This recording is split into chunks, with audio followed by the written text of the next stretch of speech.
Et puis, quand je vous ai vu avoir des problèmes avec l'informatique, je me suis dit que finalement, aujourd'hui, les énergies renouvelables fonctionnaient peut-être mieux que l'informatique. C'est une bonne nouvelle. Quel est le potentiel réel de développement de ces énergies renouvelables? Quels nouveaux marchés peuvent-elles conquérir? Quels sont les pays qui ont osé franchir le pas? Quelles dynamiques se sont développées dans ces pays? C'est ce que nous allons voir maintenant. Je vais demander à Abdelkader Amara, ministre de l'Énergie, des Mines, de l'Eau et de l'Environnement du Maroc, de bien vouloir me rejoindre sur scène. Monsieur Hassan Murat Merkan, qui est Deputy Minister of Energy and Natural Resources of Turkey. Monsieur Adnan Amin, directeur de l'Agence internationale des énergies renouvelables. Dominique Ristori, le directeur général de l'énergie à la Commission européenne. Andrew Garad, président de European Wind Energy Association. Roberto De Ambrogio, qui est président Italie et Europe de Enel Green Power. Andreas Gergen, qui est directeur du secteur énergie Siemens France. Et Dominique Maillard, président de notre réseau de transport électricité. Alors, il n'y a pas de plan de table, et je ne peux malheureusement pas vous dire un homme, une femme, un homme, une femme.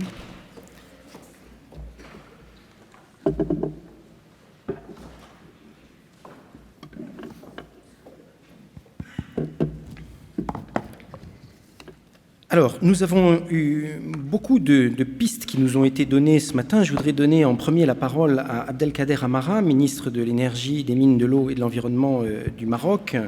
Le Maroc, un pays très volontariste en matière d'énergie renouvelable, selon l'Agence internationale de l'énergie, en tête mondiale en termes de croissance sur le secteur des énergies renouvelables. Monsieur le ministre, quelle est votre vision de ce qui est en train de se passer sur le sujet des énergies renouvelables, et est-ce que la crise économique est effectivement une opportunité à saisir pour activer ces potentiels de croissance formidables? Oui, absolument. Je pense que ce matin, on a eu pratiquement des discours sur les énergies renouvelables, particulièrement détaillés. Et pour finir, Madame la directrice avait parlé, je pense, de l'importance de la volonté politique, justement, pour aller de l'avant. Je pense qu'on n'a pas besoin de revenir sur l'importance des énergies renouvelables comme étant des énergies du futur, sur la problématique des énergies fossiles. Ce dont nous avons besoin, c'est justement d'aller de l'avant. Alors, le cas du Maroc, justement, parce que c'est un témoignage que je voudrais apporter, c'est grâce à la volonté politique. Nous sommes un pays qui est dépendant à l'international de pratiquement 96% de son énergie, mais nous avons des gisements inépuisables en matière de solaire et d'éolien. Donc on a décidé, depuis quelques années, de démarrer et d'avoir un programme ambitieux, notamment dans le solaire, l'éolien et l'hydro. Donc, bien entendu, quand la volonté politique elle est là, bien sûr, tout va suivre. Bon, je ne veux pas revenir sur le détail. Il y a un certain nombre de paramètres qu'il faut maîtriser, notamment le coût, l'intermittence, le stockage, la constitution de filières industrielles, le financement, le coût du capital. Mais tout ça, à mon sens, est solvable. On peut trouver des solutions. Maintenant, si vous me permettez, il y a deux aspects qui sont très importants sur lesquels je voudrais insister. Je pense que le changement climatique nous impose déjà d'aller dans ce sens-là. Donc on devrait en faire un chantier, si vous voulez, international, sur lequel la COP qui aura lieu à Paris, un axe qui est très important, c'est que finalement cette filière énergie renouvelable est une filière rentable qui répond au mécanisme du marché de l'Europe a démontré ses limites. C'est une filière rentable, il faut qu'elle le reste et il faut qu'elle réponde à ces mécanismes du marché. Et c'est là où un certain nombre d'éléments sont très importants, notamment l'intégration, les interconnexions, le coût du capital, la technologie, sa maîtrise et ainsi de suite. Donc voilà un petit peu, si vous voulez, ce que nous avons fait et ce que nous voulons faire. Et je pense qu'à l'horizon 2020, on serait déjà pratiquement à plus de 40% de notre production électrique à partir des énergies renouvelables, solaire, éolien et hydro. Voilà. Alors effectivement, vous avez fixé des objectifs très ambitieux sur les filières que vous venez de citer. Comment faites-vous pour les soutenir? Vous avez mis en place des appels d'offres, des systèmes de tarifs. Comment est-ce que ça fonctionne au Maroc? Alors, en fait,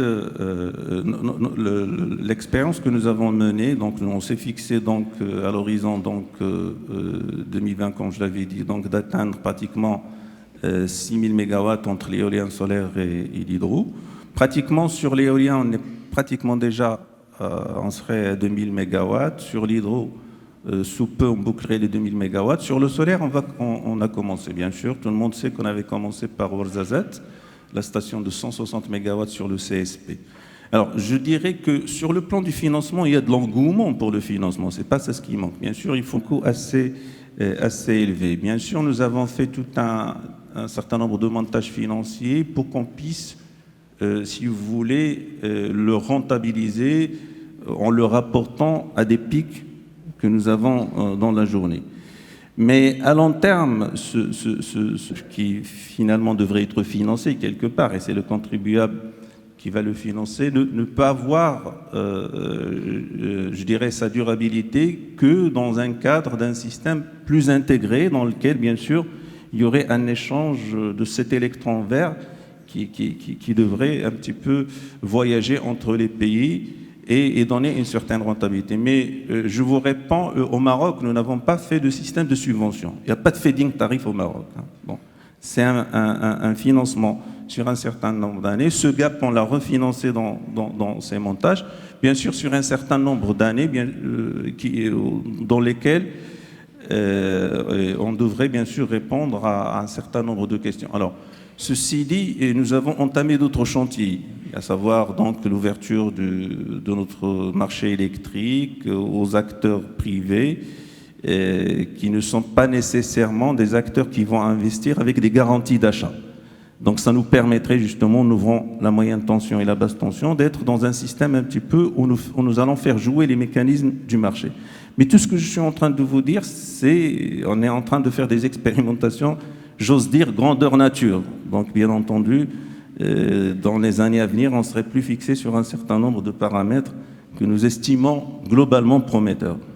Comment s'organise le jeu d'acteurs au Maroc? Quels sont les partenariats qui sont noués avec les acteurs locaux ou les acteurs internationaux pour répondre à ces challenges? Non, c'est des appels d'offres internationaux. Donc, en matière d'énergie renouvelable, que ce soit le solaire, l'éolien, c'est des appels d'offres dans lesquels, bien sûr, le financement est apporté, il est garanti par l'État, et puis il est ensuite, si vous voulez, restitué à des acteurs privés via des appels d'offres internationaux. Alors, en ce qui concerne le solaire et l'éolien, c'est pratiquement des garanties d'achat parce que nous avons besoin, bien sûr, d'une production électrique. Mais sur la haute et la très haute tension, nous avons maintenant des acteurs privés qui eux-mêmes donc trouvent leurs clients et qui, bien sûr, payent des redevances, si vous voulez, au transporteur, qui est un transporteur public, mais c'est un marché ouvert. Merci Monsieur le Ministre pour ces quelques mots d'introduction. On reviendra vers vous tout à l'heure en parlant du réseau avec Dominique Maillard. Hassan Murat Merkan, vous êtes Deputy Minister of Ministry of Energy and Natural Resources of Turkey. La Turquie a lancé, elle aussi, un programme très ambitieux de développement des énergies renouvelables à l'horizon 2023 sur plusieurs filières énergies renouvelables. Quels sont vos principaux objectifs ? As my colleague from Morocco said, Turkey is also an energy-dependent country. 75% of Turkey's total energy demand or consumption is import. For that reason, the more we use local products and local resources, the better it is, because after all, it is the economic balance sheet which counts. For that reason, we want the share of the renewable energy, since we haven't found any oil and gas resources until now, so far. So we want to utilize all of our renewable resources as much as we can. As we have stated, by 2023, Our objective is to increase our wind capacity up to 20,000 megawatts from today around maybe 2,600 megawatts. So we are hoping to add additional 18,000 megawatts approximately as the first phase until 2023 to our renewable capacity. To our solar system, the first phase will get like 600 megawatt capacity, which will almost immediately go up to 3,000 megawatts, and then we'll go up further. So, 10,000 megawatt capacity, or gigawatt, 110 gigawatt capacity. We hope to have at least 30% of this capacity belonging to the renewables. That is very aggressive. Can we achieve this? Of course, we put the target, and with the dynamism of the market, as well as with a lot of interaction with international corporations and with some favorable investment opportunities, we hope to achieve this level, if not surpass it. In Turkey, you seem to prefer the call for tender or the feed-in tariff. What do you prefer to support all these renewable energies activities and programs? In the renewable energy sector, it is more of a feed-in tariff system. We have different feed-in tariff for different renewable category. For instance, for the wind energy, feed-in tariff is like 7.3 euros, not euro cents, dollar cents per kilowatt hour. In solar, it's 10.3, and in geothermal, it is 13.3 kilowatt hour, dollar cent per kilowatt hour, with an additional incentives or rebate, I would say, should those investments are made out of local content. In other words, local content of those investments, if it exceeds over 51%, we give additional feed-in tariff up to 30%, depending on the ratio of the local content. Local content meaning 51%, at least 51% of the supplies and mechanics of all the investment is locally manufactured, not necessarily nationally owned companies, international companies which have facilities, manufacturing facilities in the country will enjoy these additional benefits. You have no problem with the World Commercial Organization about this local content and the premium? So far, so good.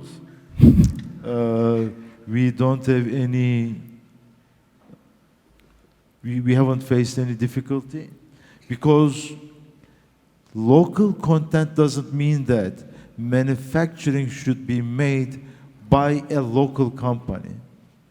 It means that it's manufactured in Turkey, regardless of who manufactures it. And the main objective is, of course, to help create jobs. So far, we haven't seen any difficulty on this matter. Last one on hydropower. You think about the privatization of your dams. This operation will be open to international companies? Let me give you just brief overview of our energy policy. Our energy policy is rather balanced. In other words, we are not a country which only emphasizes on renewables. We want more of a diversified energy portfolio, which also includes nuclear energy as well. We have been undertaking 2 nuclear power plants. One is in Mersin, done by Russian consortium, the other one with Japanese consortium, that includes some French companies as well, not to mention the names though.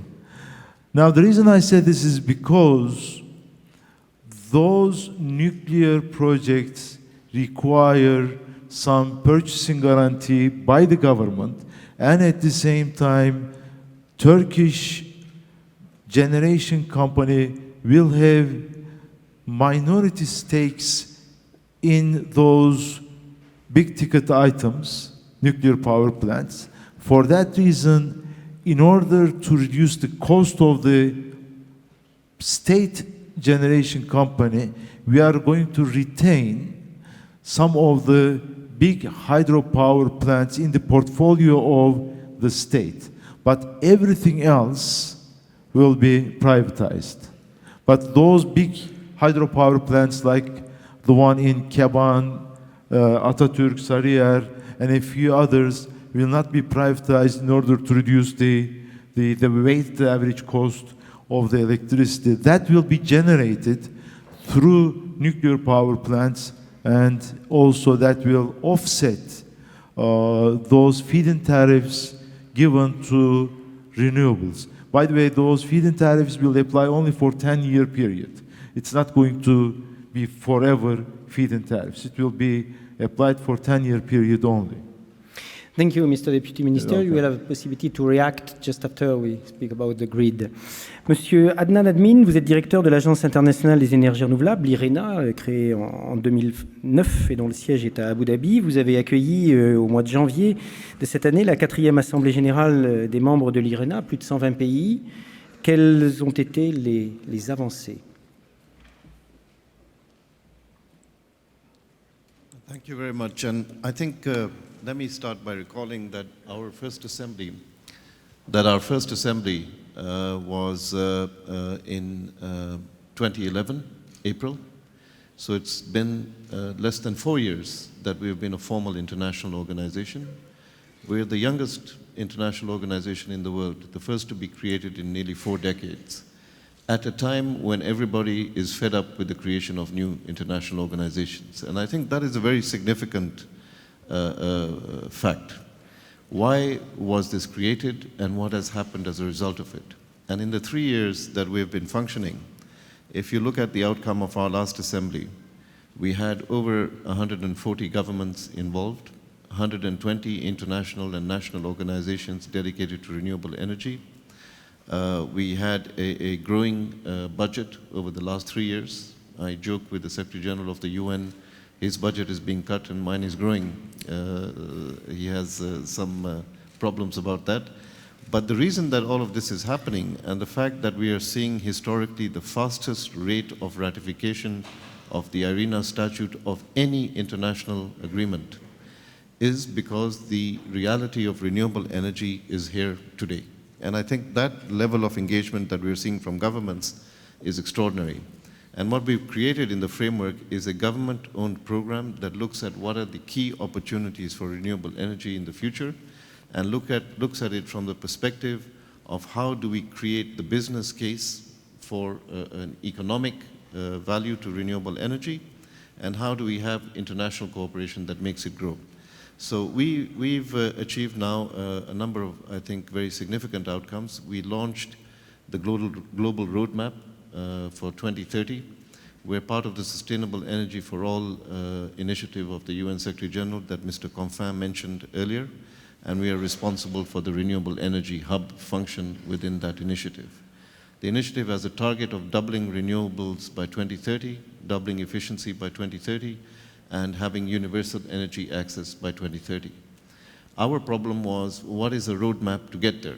And with a consultation process with 27 governments, 82 experts from around the world working for nearly 2 years, we've developed what we see as a very feasible roadmap to achieving the doubling target for renewable energy.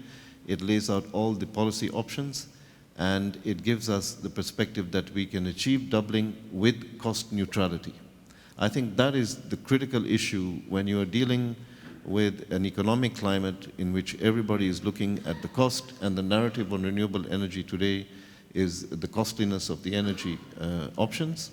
What we are seeing is with cost neutrality we can double, and that if we bring in new variables such as factoring in the cost of carbon, looking at the externalities associated with the energy, and looking at the trends of innovation and the dynamism of the sector, we believe that we can go well beyond the doubling target. So the perspective for renewables is very strong.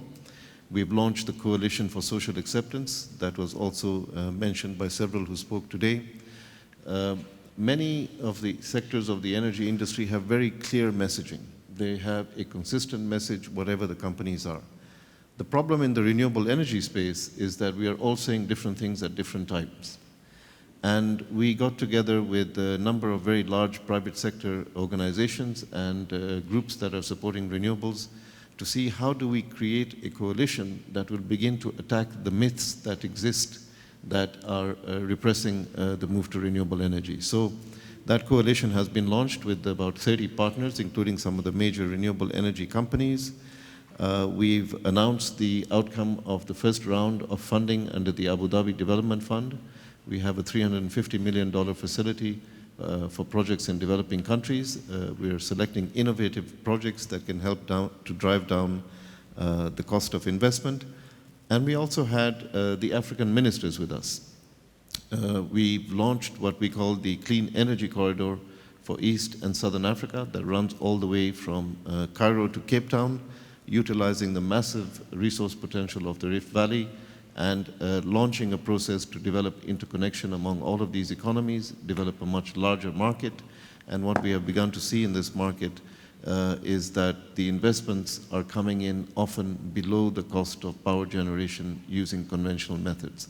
So what the Assembly really has demonstrated is the tremendous momentum that is happening, the need for international cooperation, and the need that all of us who are supporting the energy transition need to have consistent messaging.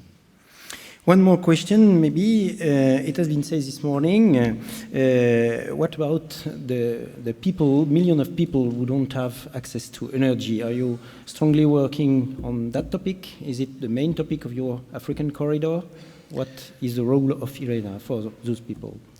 Well, absolutely. And, if you look at the problematic, if you remember a couple of years ago when we saw the headlines in the newspapers that the global population has achieved 7 billion people.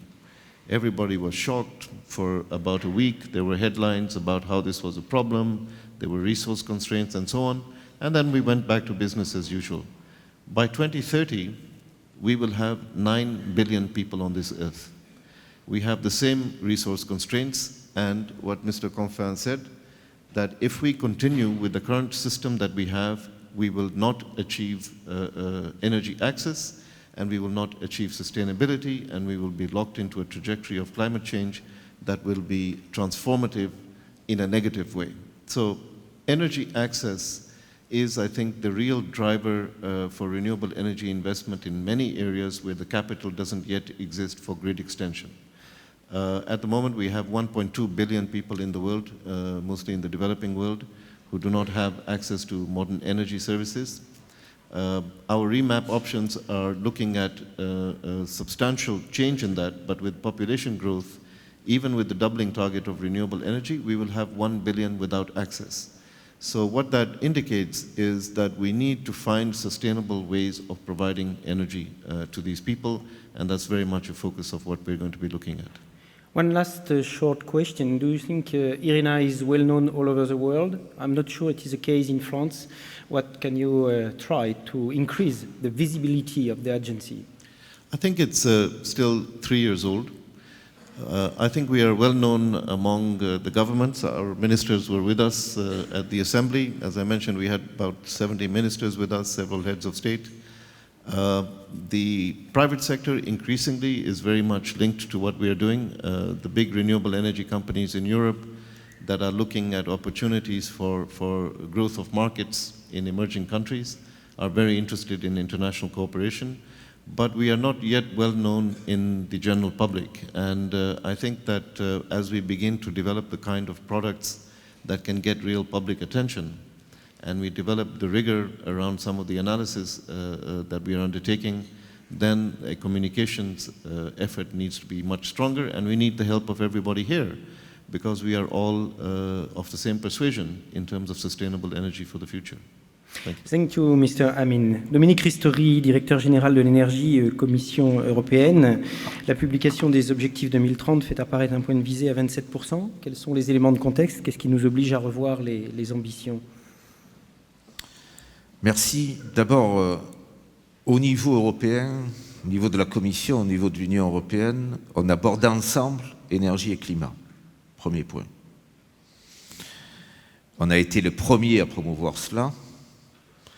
Et il y a lieu maintenant à la fois de consolider notre place, de la renforcer, tout en ayant le souci de réconcilier compétitivité, emploi, croissance et durabilité. Il faut donc revoir la situation et tirer les leçons de ce qui a été positif, de ce qui l'a peut-être été moins. Aujourd'hui, quelle est la situation? Nous proposons d'une part un objectif central pour la réduction de CO2 avec un objectif de réduction à 40% obligatoire pour 2030. Et nous proposons un autre objectif contraignant au niveau européen. Ceci est basé sur nos modèles, sur nos calculs, dans la mesure où il y a entre le premier objectif et le second. 2 paquets énergie-climat avec 3 chiffres. Aujourd'hui, les renouvelables, ça représente 13% de la consommation finale d'énergie en Europe. Nous représentons, nous Européens, 44% de l'ensemble des nouvelles installations de production d'électricité à partir des renouvelables, 44%. Et nous avons d'électricité à partir des renouvelables.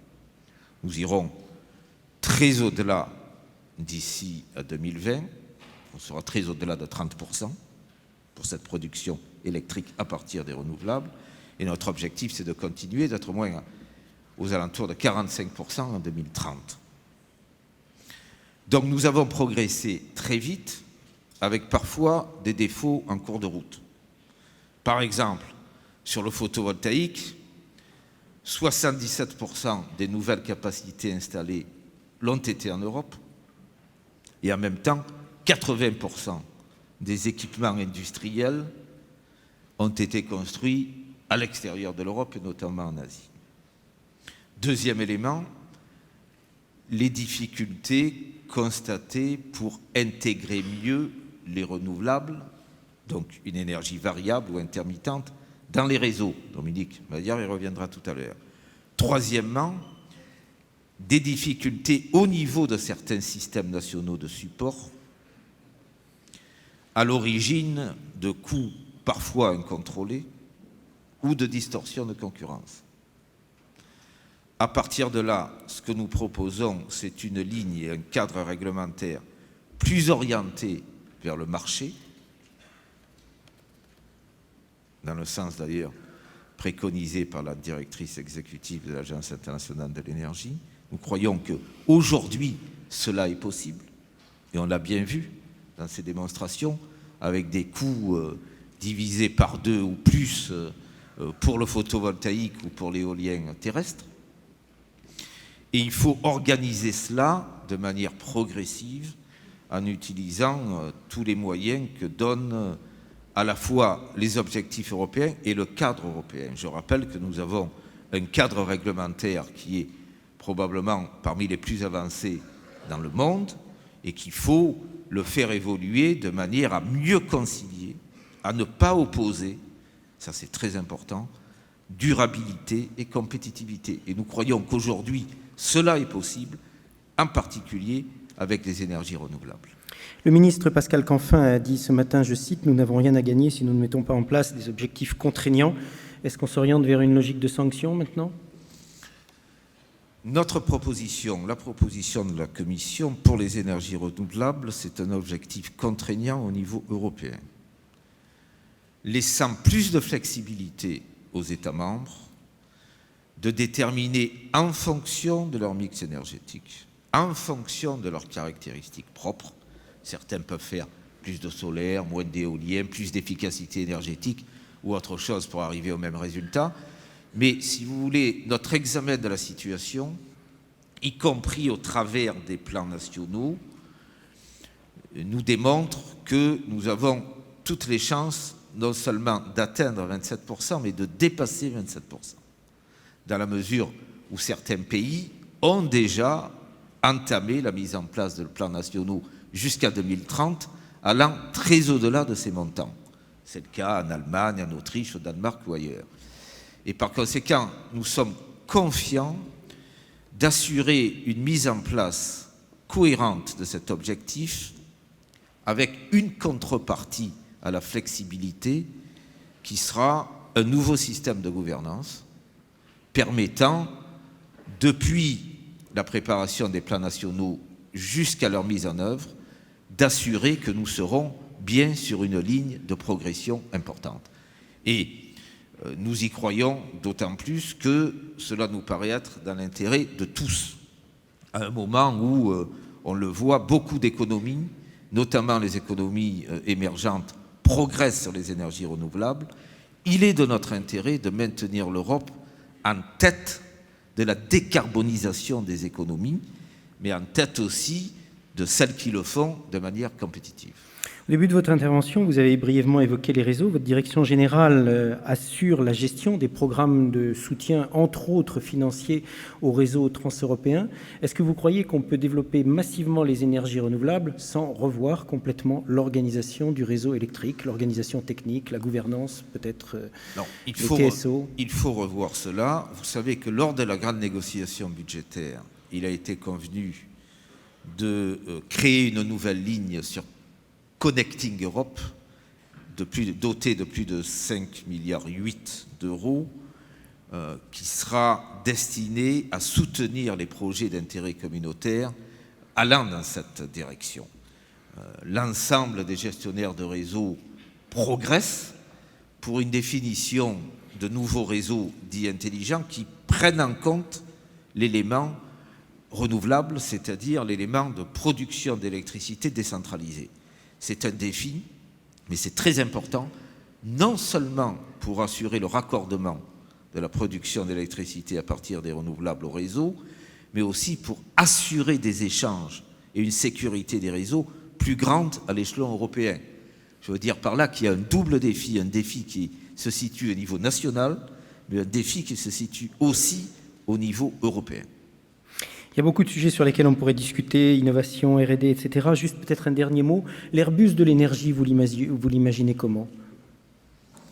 L'Airbus des énergies renouvelables, d'ailleurs. L'Airbus des énergies renouvelables, c'est d'abord une mise en place cohérente d'objectifs communs. Et vous avez entendu qu'il y a aujourd'hui, y compris à Paris, une grande volonté de progresser vite, de manière à avoir, dès le Conseil européen de mars, des lignes claires sur ces objectifs, y compris pour les énergies renouvelables. C'est ensuite de mettre en commun les intelligences et les technologies. On aura aussi 6 milliards d'euros dans le nouveau budget communautaire dédié à l'énergie dans le cadre de la recherche et de l'innovation. C'est fondamental. Et il faut que les projets se définissent en commun à partir d'objectifs clairs. Et je pense que les programmes communautaires peuvent y contribuer beaucoup.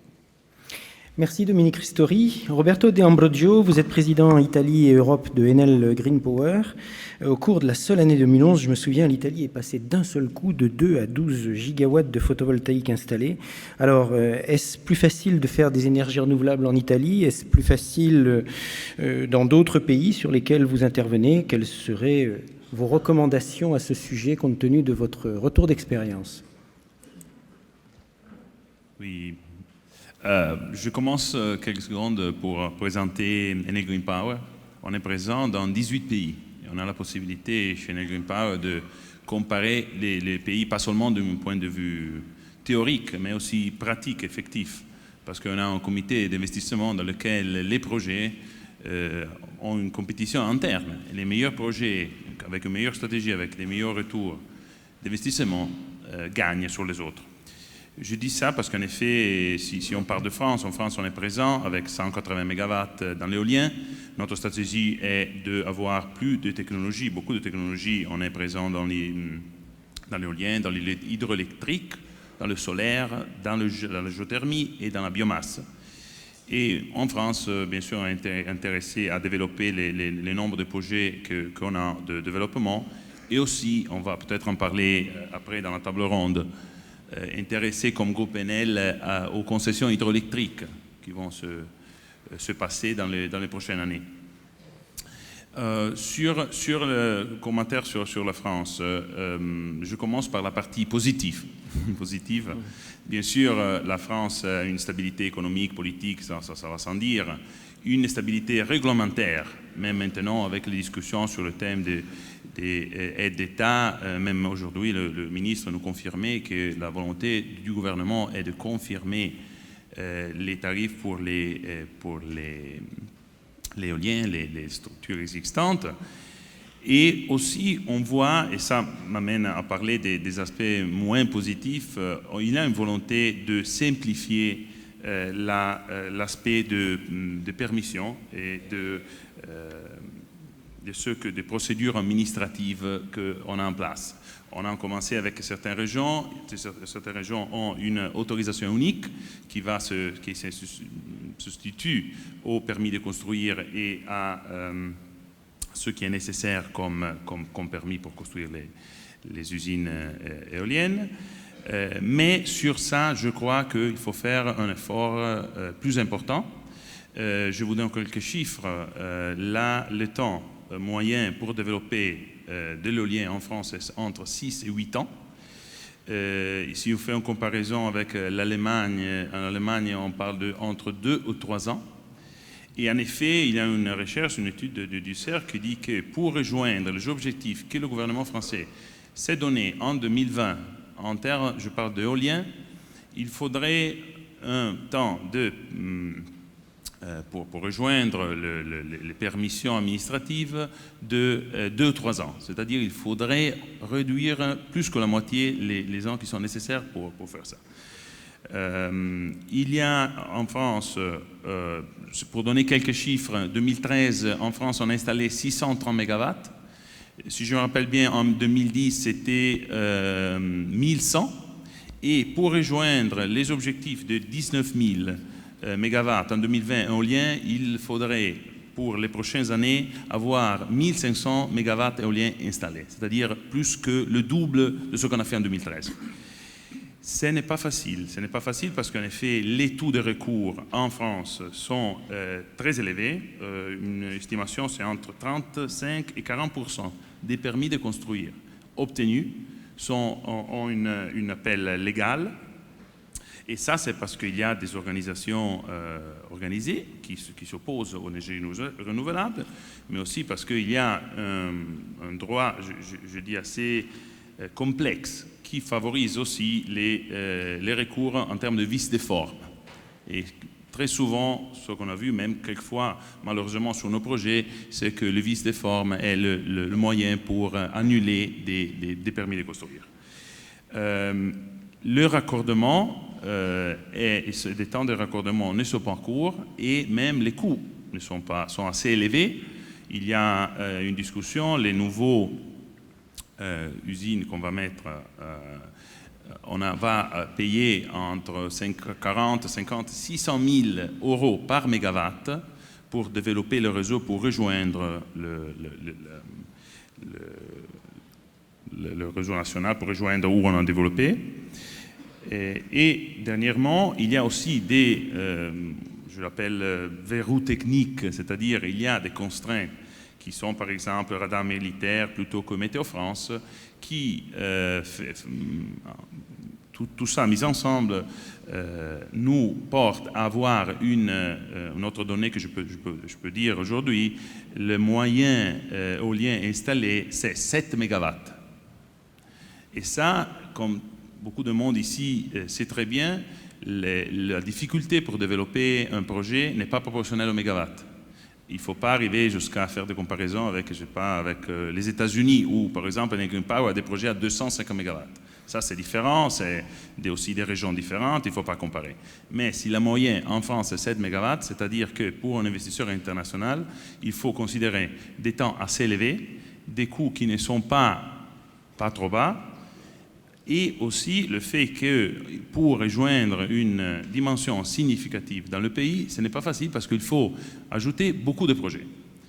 Alors, pour conclure, je crois vraiment qu'on a la possibilité de faire beaucoup, et je crois que même les objectifs publics que le gouvernement a dit veut qu'en France se développent les énergies renouvelables, il faut faire un peu donner de la vitesse au développement, parce que maintenant, en effet, il y a beaucoup de difficultés pour un investisseur international comme la Green Power, et ce n'est pas facile de ce que je disais, compétition interne pour un investisseur, faire gagner des projets en France comparé à des projets dans d'autres pays. Une dernière question rapide. La réponse aux crises implique des partenariats à la fois entre les pays, à la fois entre les grands groupes, mais également avec les PME, les petites et moyennes entreprises, les ETI, les entreprises de taille intermédiaire. Comment est-ce que vous voyez les choses, un grand groupe comme le vôtre? Quelle place vous laissez aux petites entreprises? Je crois que c'est absolument possible. Ce n'est pas seulement possible, mais c'est fondamental, en fait, ces accords avec les petits développeurs. On le fait, je cite, dans beaucoup de pays, je cite le Maroc, je cite la Turquie parce que les messieurs sont ici dans la table ronde. Je peux le décrire, c'est pas trop difficile. On fait un accord avec un développeur local, et la Green Power amène bien sûr la compétence d'un point de vue de technologie, d'analyse du vent, de pouvoir d'achat. Le développeur local connaît très bien sûr, la réalité. Il a déjà commencé à faire le long procédure en termes de procédure administrative. Nous, on paye une partie de coûts que le développeur a soutenus dans le passé. Il a de l'argent nouveau pour investir, pour terminer le projet. Et à la fin, nous, on peut bien décider d'invertir, ou bien le développeur peut vendre à un tiers, et nous, on va récupérer les coûts qu'on a mis. Non? J'ai décrit ça comme mécanisme qui est assez simple, mais qui fonctionne très bien. On l'utilise vraiment dans beaucoup de pays. En Amérique latine, on a fait beaucoup de projets de cette façon-là. Et je crois qu'il n'y a pas de contraste entre les grands opérateurs et les petits opérateurs, mais il y a des synergies. On peut vraiment travailler ensemble, parce que pour arriver, comme je disais avant, à avoir des projets dans le moins temps possible, il faut les deux. Il faut la connaissance du territoire, qui pour une multinationale, pour nous, c'est pas facile d'avoir dans les 18 pays une connaissance précise du territoire, mais aussi le pouvoir d'une grande entreprise d'un point de vue des achats ou bien de la technique. Vraiment, je crois qu'on peut bien travailler ensemble.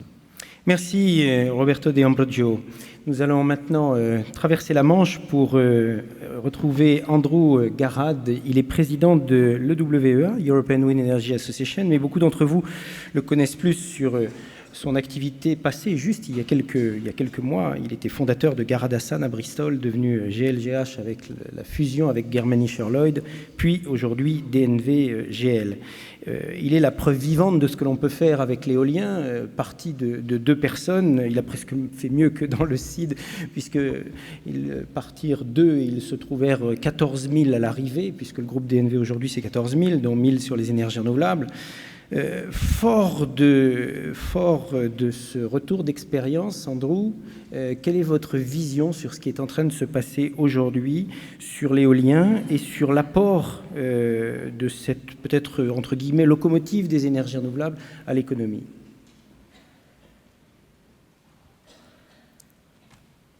Well, first of all, thank you very much for such a complimentary introduction.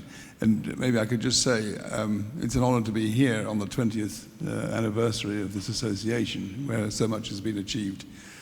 And I think next time I'm likely to be sitting on a platform here in Paris will be when the European Wind Energy Association brings its annual conference to Paris, specifically to coincide with COP21.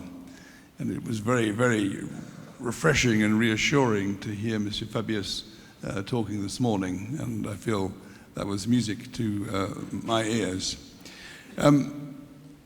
What's been achieved? Well, I think what's been achieved in European wind energy is astounding, really. I mean, we've come from almost nowhere, say 20, 25 years ago, to being a major player in the electricity generation business.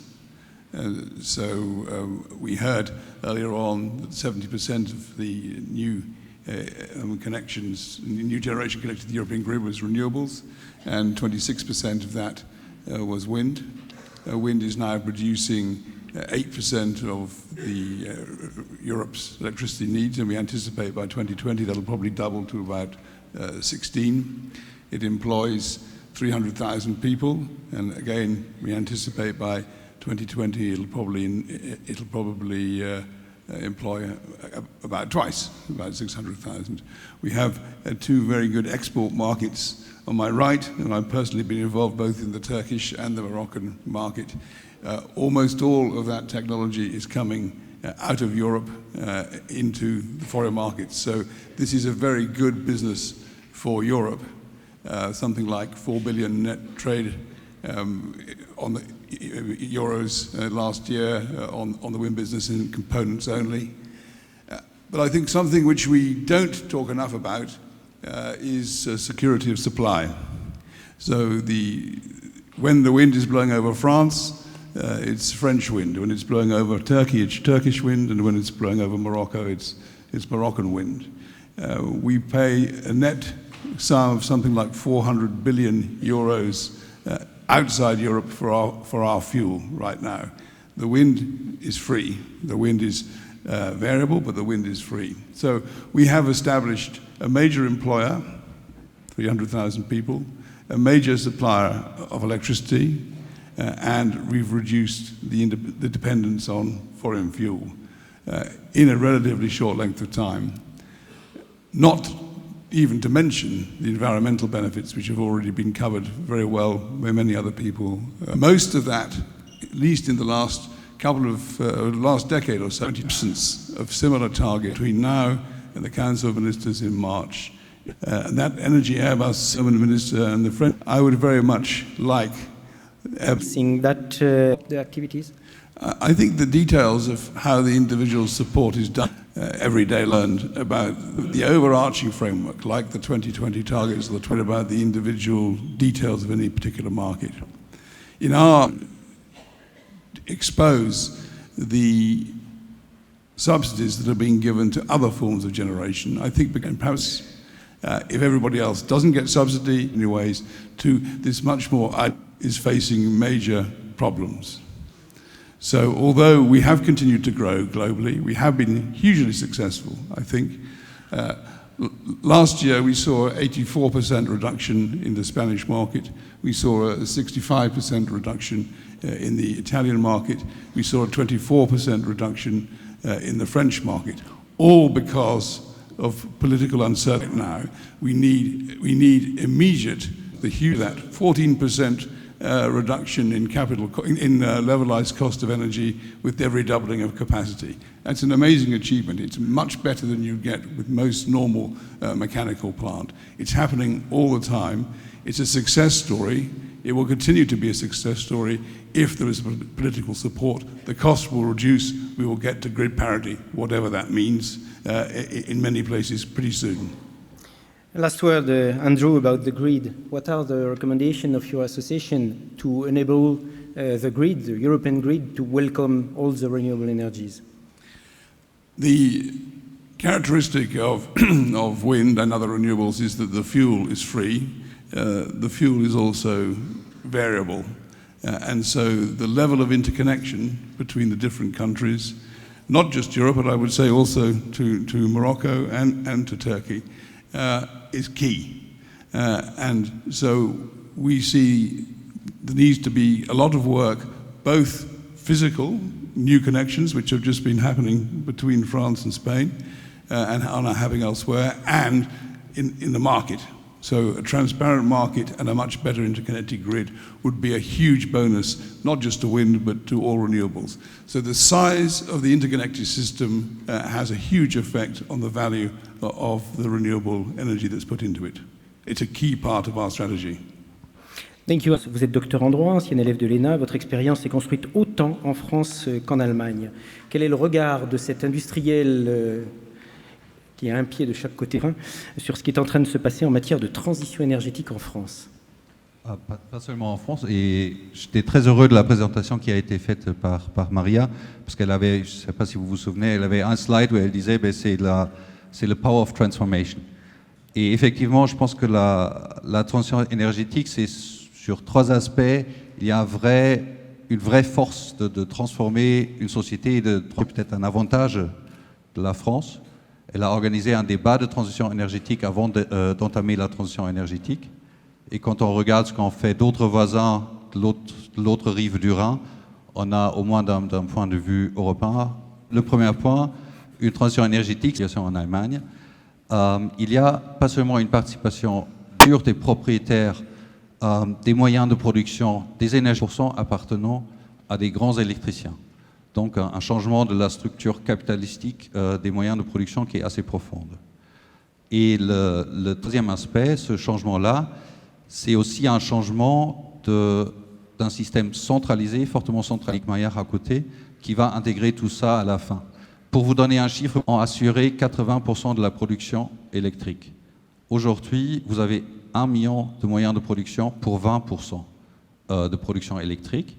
Et tout cela va encore augmenter avec le changement du consommateur vers un consommateur qui va la produire grâce à du flux économique qui sera fascinant. Et effectivement, ça nous pose des défis industriels qui sont fascinants et que nous avons tous, je ne sais pas si Jérôme il est encore là, on a parlé tout à l'heure que nous avons tous envie de les relever. Jérôme, c'est Jérôme Pécresse ? D'accord. Fort de votre expérience sur l'ensemble des pays, quels sont ceux qui sont prêts, quels sont ceux qui ont osé franchir le pas? On l'a vu tout à l'heure avec le Maroc et la Turquie. Est-ce que vous classifiez comme ça les pays qui croient déjà aux énergies renouvelables et puis ceux où le doute est encore là?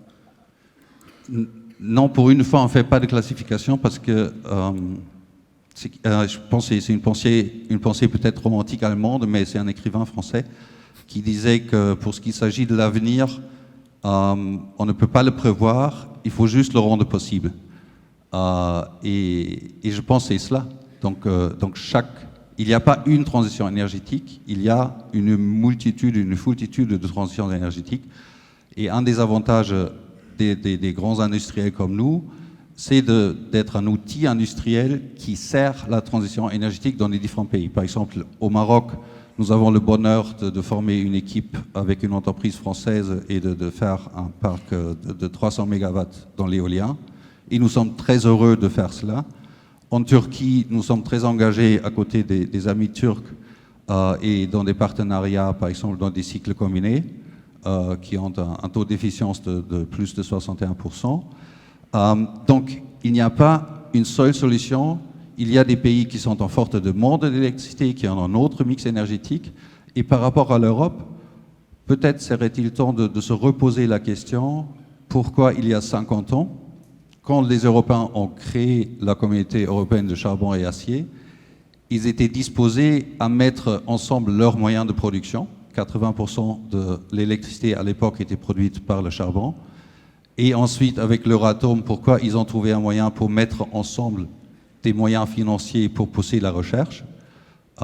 Et 50 ans après, peut-être il est temps de se nouveau poser la question dans un moment où la précarité, à la fois démographique, à la fois sur la croissance et à la fois en termes de moyens financiers, peut-être nous amener à penser qu'une mise en commun génère parfois plus de bénéfices qu'un individualisme qui peut rassembler un nombrilisme un peu patriotique pour certains pays. Une dernière question. Certains petits acteurs historiques des énergies renouvelables, certains qui sont dans la salle vraisemblablement aujourd'hui, ont l'impression d'avoir défriché, d'avoir été un peu les pionniers et de se faire aujourd'hui déposséder par les grands groupes. Alors, question au grand groupe Siemens, quelle place, même question qu'à Enel tout à l'heure, quelle place laissez-vous aux PME, aux ETI? Nous, on ne peut pas exister sans les partenariats. On peut apporter ce que peut apporter un grand groupe, donc l'expérience industrielle, des produits, la gestion de projets, tout ça, mais nous cherchons toujours des partenariats. Je vous donne 2 exemples. La France, elle offre d'énormes avantages et je me félicite de la politique française qui pousse vers des nouvelles technologies des énergies renouvelables. 2 exemples. Le premier exemple, c'est UNIT, notre partenaire avec lequel Nous souhaitons aller sur les fermes hydroliennes à Cherbourg. Donc c'est une PME.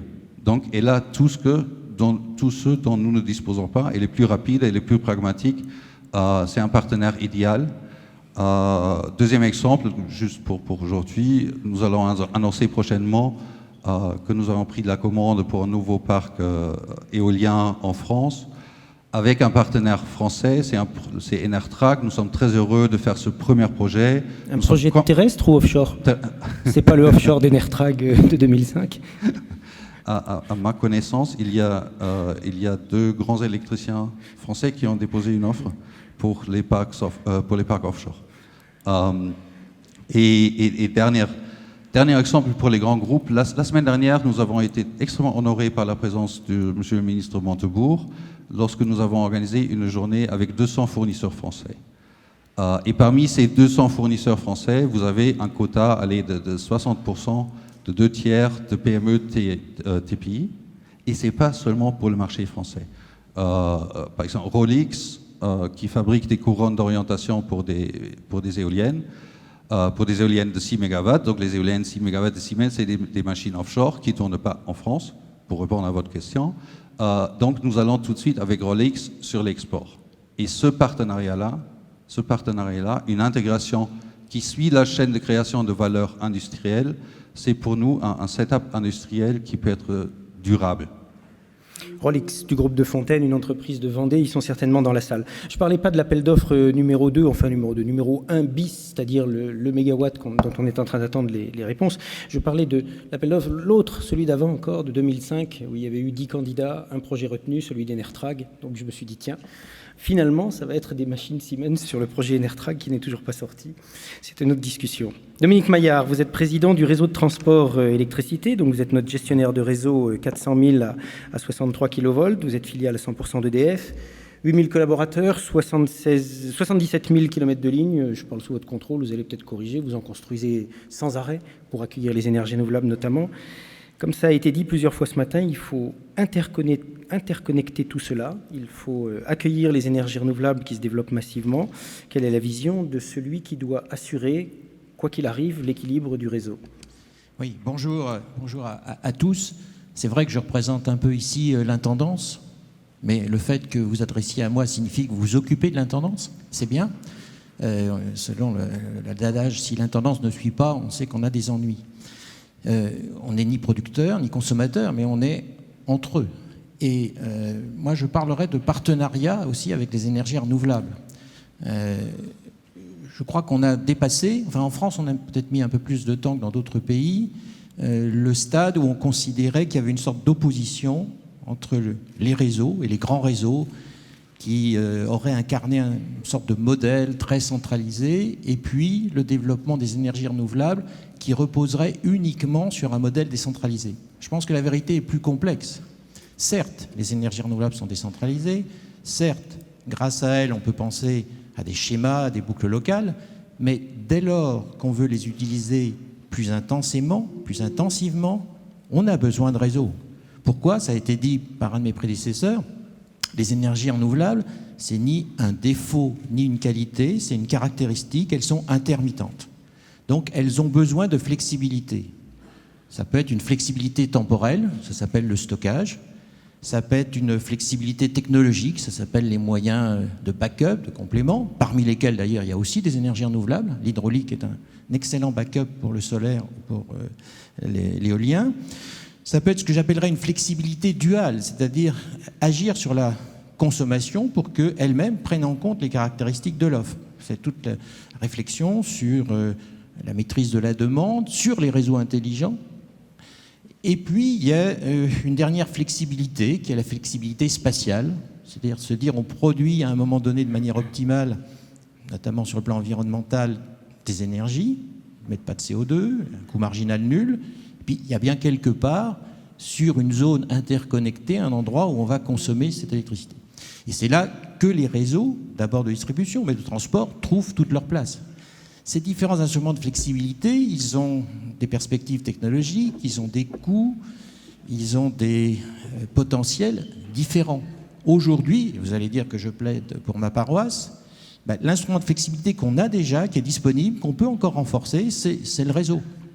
Ça ne veut pas dire qu'il faut le faire inconsidérément et en oubliant les autres filières de flexibilité, mais aujourd'hui, les réseaux sont nécessaires au développement. Et d'ailleurs, dans certains pays voisins, et je ne pense pas que mon voisin de droite me contredira, le développement des énergies renouvelables bute sur un développement insuffisant et non concordant des infrastructures de transport.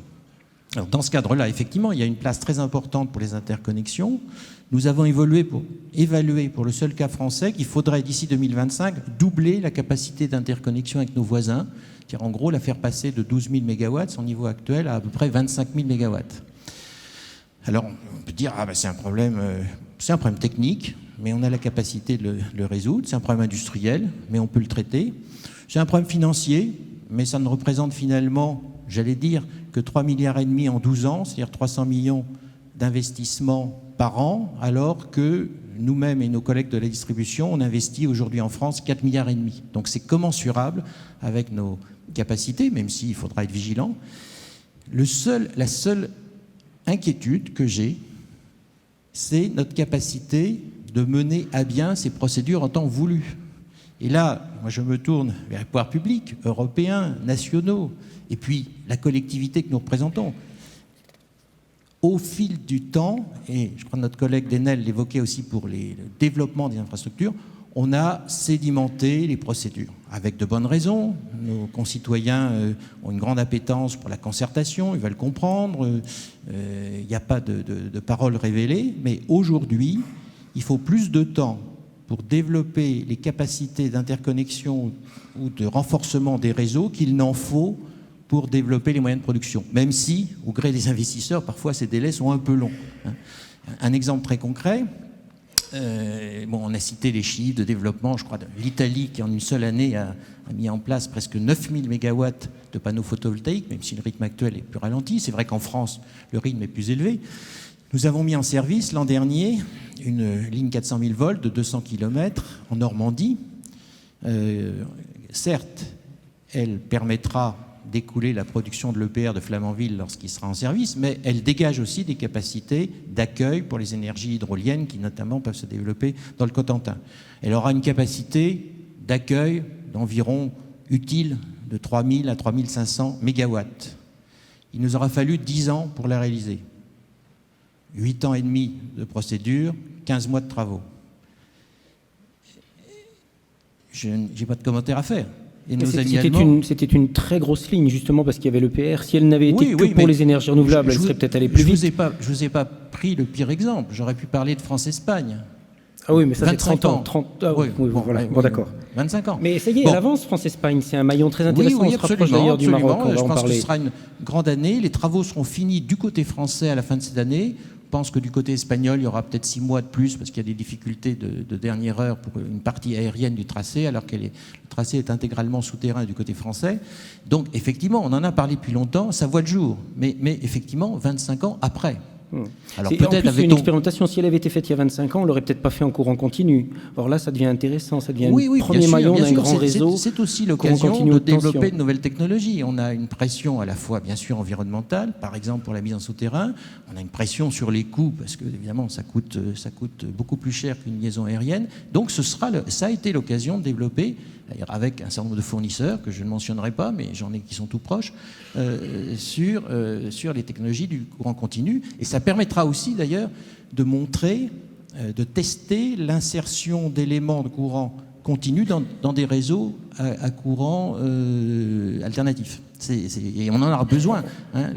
On parle beaucoup de supergrids. Supergrids, ce sont des réseaux à courant continu qui draineront l'électricité produite par l'énergie de fonctionnement. Cette semaine, c'est passé un petit peu inaperçu, mais c'était une grande semaine. Il y a 2 jours, ont été couplés par les prix les marchés britanniques, scandinaves et nord-ouest européens, c'est-à-dire France, Allemagne, Benelux.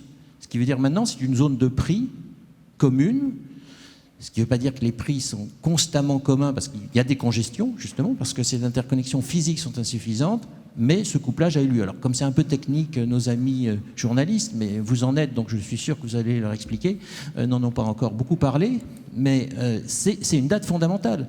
Et quand on se lamente souvent, et peut-être à juste titre, que l'Europe de l'énergie ne progresse pas, de mon point de vue, si je peux le donner, c'est parce qu'on se focalise sur un sujet qu'on n'arrivera pas à résoudre, c'est-à-dire l'identité des mix énergétiques. Je ne pense pas que nous réussissions à convaincre nos amis allemands de revenir à l'énergie nucléaire, pas plus que d'autres pays ne vont renoncer à l'exploitation de leurs ressources locales. Je crois qu'on exploite beaucoup de tourbes en Irlande, on aime bien exploiter du charbon et peut-être du gaz de schiste en Pologne, etc. Bon, donc chacun a ses spécificités, mais pour moi, ce n'est pas ça le vrai critère d'une politique énergétique ou électrique. C'est mieux, plus vite, mais on fait déjà des choses ensemble. Une dernière question, Dominique Maillard, avant de redonner la parole à nos invités étrangers. Le ministère du Redressement Productif vous a placé aux commandes du projet Réseau électrique intelligent. Donc la première chose qu'il va falloir faire, c'est peut-être répondre aux opposants qui accusent les énergies renouvelables de perturber ces réseaux. Oui, alors les réseaux électriques intelligents, je l'ai dit tout à l'heure, c'est une réponse aussi qui est notamment apportée, ou qu'on peut apporter à cette question de l'intermittence des énergies renouvelables. Ça peut aussi apporter des réponses d'ailleurs à d'autres problématiques comme la recherche de la maîtrise de la demande, et donc un des objectifs aussi d'ailleurs de l'Union européenne en matière énergétique. Alors à cette occasion-là, effectivement, on peut aussi constater qu'il y a des dysfonctionnements sans doute à régler. Aujourd'hui, les signaux qui sont donnés par les marchés de gros, avec effectivement une orientation à la baisse et même parfois des prix négatifs, c'est pour le moins paradoxal, alors que le consommateur, lui, voit ses prix augmenter. Donc il y a une déconnexion entre le marché final du consommateur et les marchés de gros. Et ça, effectivement, il faut le corriger. Je ne sais pas si les réseaux électriques intelligents y concourront, mais en tout cas, ça met le doigt sur le fait qu'il y a aussi des questions de fonctionnement, de circulation de l'information, d'adaptation des différents outils. Et de ce point de vue-là, je pense que les réseaux électriques intelligents pourront y contribuer. Au passage, effectivement, ces dysfonctionnements, ils sont liés à un ensemble de facteurs. Il y a effectivement l'intermittence des énergies renouvelables, leur déversement sur le marché, mais il n'y a pas que ça. Si on regarde les derniers épisodes de prix négatifs de l'énergie au cours de l'année dernière, il y en a eu un au mois de juin qui s'est produit en Belgique, avec toute l'estime et l'amitié que j'ai pour nos amis belges. C'est pas le pays qui est le champion en matière de développement des énergies renouvelables. Donc la cause ne peut pas être les énergies renouvelables en l'occurrence. Merci Dominique Maillard. Abdelkader Amara, vous avez entendu les prises de position de tous les représentants de cette table ronde de différents pays. Au Maroc, vous regardez de très très près ce qui se passe sur le réseau. Vous avez une liaison au niveau de Gibraltar de 2 fois 700. Vous envisagez de la tripler. Vous avez une liaison, de la tripler, de faire une 3e connexion. C'est crucial pour vous le développement du réseau. Absolument. Je pense que s'il y a un message que je peux envoyer, c'est que justement pour répondre à un certain nombre de problématiques, entre autres l'intermittence, je pense que plus on intègre, plus le marché électrique est intégré, plus c'est mieux. Parce que ça va permettre justement ce que je disais tout à l'heure en schématisant un petit peu, à permettre à cet électron vert de voyager là où il y a une certaine demande. C'est une intégration qui va être une intégration régionale, qui va permettre justement même d'optimiser les coûts. Et puis, bon, il faudrait quand même avoir une vision assez futuriste. Bon, le Maroc se positionne puisqu'il y a une interconnexion avec l'Espagne et donc avec l'Europe. Nous avons une interconnexion avec l'Algérie. Sous peu, nous aurons une interconnexion avec les pays du sud du Sahara. Et justement, ce qui est intéressant dans ces modèles, c'est que ça permettrait, pour revenir finalement à la thématique de cette journée, c'est de donner un peu plus d'épanouissement aux énergies renouvelables. Et ça, c'est très important. Bon, maintenant, il est clair, ce que disait M. Maillard tout à l'heure, il y a un certain nombre de problèmes d'ordre technologique, d'ordre réglementaire, législatif, qu'il faudrait régler.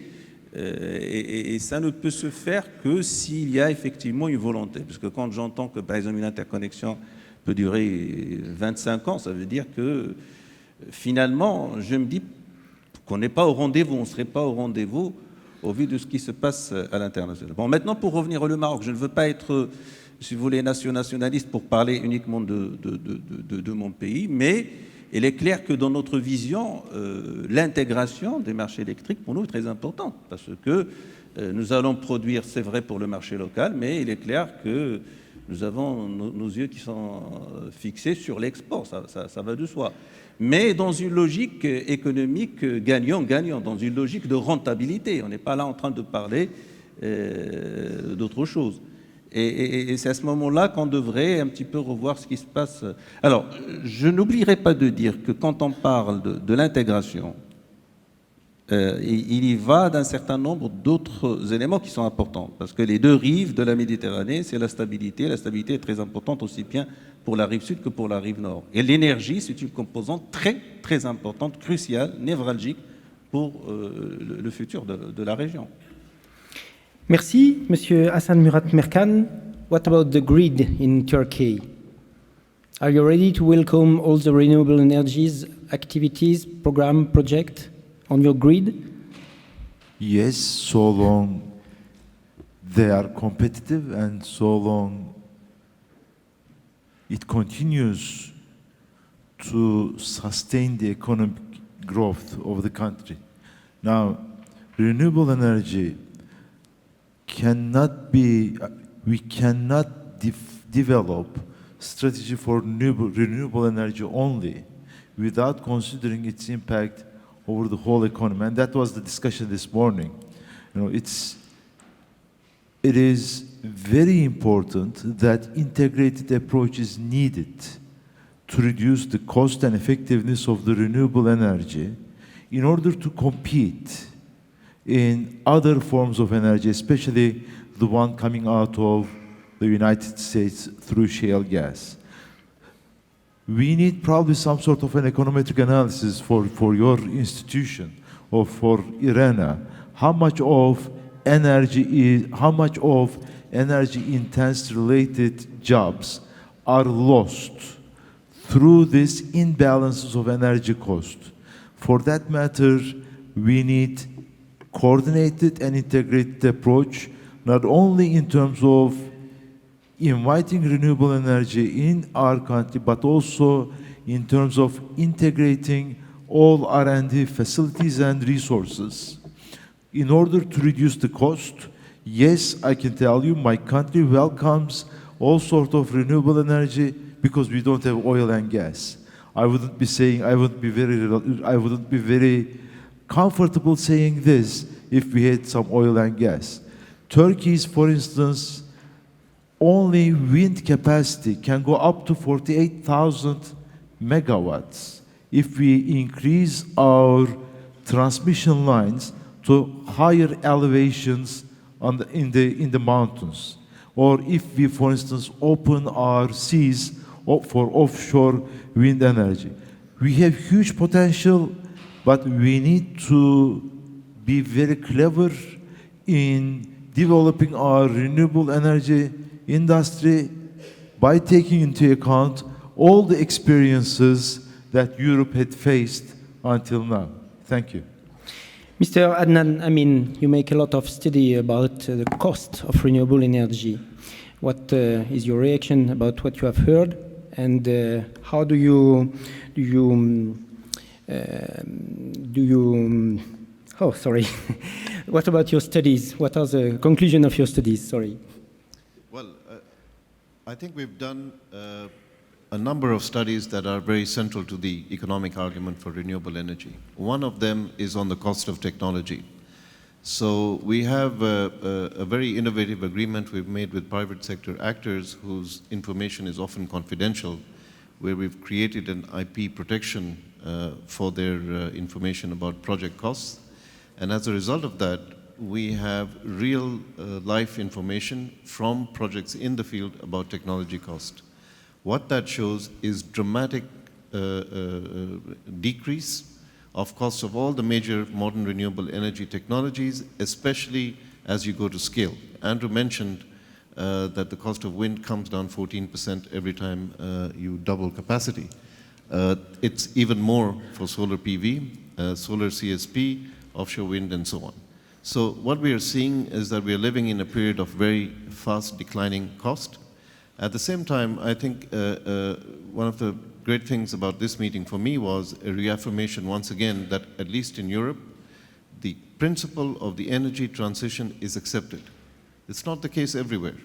If you look at the growth of population and energy demand we see, we know that by 2030, China is going to double energy demand. Given where it is with energy already, that's remarkable. India will triple, Africa will triple. How are we going to provide for these people? I think the other dimension of this, in addition to the decreasing cost of renewable energy technology, is that the socioeconomic impacts potentially are immense as we create markets of scale, including through interconnected grids. We've made a study this year that currently a very conservative estimate of employment globally in the renewable energy market is 5.7 million people. We think that's an underestimate. But if we meet the doubling target by 2030, that level of employment is going up to 16.7 million. And if you think about the fact that much of the recovery we're seeing in the developed world is largely a jobless recovery, the issue of employment and prosperity is going to be central to economic policy in the future, and energy policy is central to that. So I think the possibility is there. What we need is the political will and to bring together the capacity and expertise of all actors. Thank you, Mr. Admin. Dominique Ristori, le mot de la fin de cette table ronde vous revient. La Commission va avoir un rôle de coordination de tout ce qui est en train de se passer, coordination de ce que chacun des pays va entreprendre afin d'éviter peut-être que chacun s'épuise dans son coin, ou que chacun remette en place, par exemple, des mêmes dispositifs d'expérimentation, des mêmes sites d'essai, de mesures, etc. Oui, la Commission jouera ce rôle. J'étais à Londres il y a 10 jours, à Berlin la semaine dernière, j'y serai à nouveau lundi, je suis à Paris aujourd'hui. Je peux vous dire qu'il y a une vraie disposition aujourd'hui pour aborder ces questions sous l'angle européen, c'est-à-dire pour dégager des solutions compatibles en matière de politique européenne. Je suis frappé de voir que c'était le cas à Londres, c'était le cas à Berlin, c'est le cas à Paris. Il y a aujourd'hui une disponibilité à aborder ces questions, à la fois sous l'angle de recherche de plus de compétitivité, et c'est possible compte tenu de l'évolution des technologies, mais aussi sous l'angle de rechercher les systèmes de support qui soient compatibles avec l'encadrement communautaire, compatibles aussi avec les règles d'aide d'État, et qui permettent d'assurer dans la durée des conditions d'investissement et de déploiement de ces énergies dans les meilleures conditions. Et ça, c'est très important. Je veux dire par là, je ne vois pas un risque de renationalisation des politiques énergétiques, mais plutôt l'inverse. Ça, c'est rassurant. Et en même temps, les énergies renouvelables ont le potentiel pour occuper une place de premier rang au titre de la décarbonisation progressive des économies. Nous avons en Europe une longueur d'avance en matière de cadre légal, puisque nous avons été les premiers à lancer cet objectif. Il faut maintenant consolider les positions et les développer dans un cadre qui est un cadre ouvert. Nous vivons dans des marchés ouverts. On voit bien qu'aujourd'hui, aux États-Unis, mais aussi en Asie, dans toutes les économies émergentes, il y a également des efforts considérables qu'ils ont faits pour placer les énergies renouvelables au centre du dispositif énergétique. Alors faisons-le sans complexe, en utilisant tous nos moyens. Je crois que l'avenir est devant nous. Merci. Merci. Alors le vrai mot de la fin, je vais le prendre un peu au dépourvu, c'est Andrew Garad qui va nous le donner. Que dirait Victor Hugo s'il était toujours vivant à propos des énergies renouvelables? Andrew Garad qui parle un tout petit peu français. Of course, in French, Andrew. I think what he would say would be something along the lines of rien n'arrête une idée dont le temps est venu. On n'arrête pas la force d'une idée dont l'heure est arrivée. Merci, Andrew. I think If he were here now, he might add, and this is a dangerous thing for an English person to do, he might add, mais on peut la ralentir. Ça, on l'avait constaté. Merci, messieurs. Nous voilà arrivés à l'heure du déjeuner. Alors, pour les journalistes qui sont dans la salle, il y a un point presse tout de suite en salle numéro 9. Pour les officiels, un déjeuner au 7e étage et reprise des travaux à 14h15 précise ici dans l'amphithéâtre. Merci, bon appétit à tous.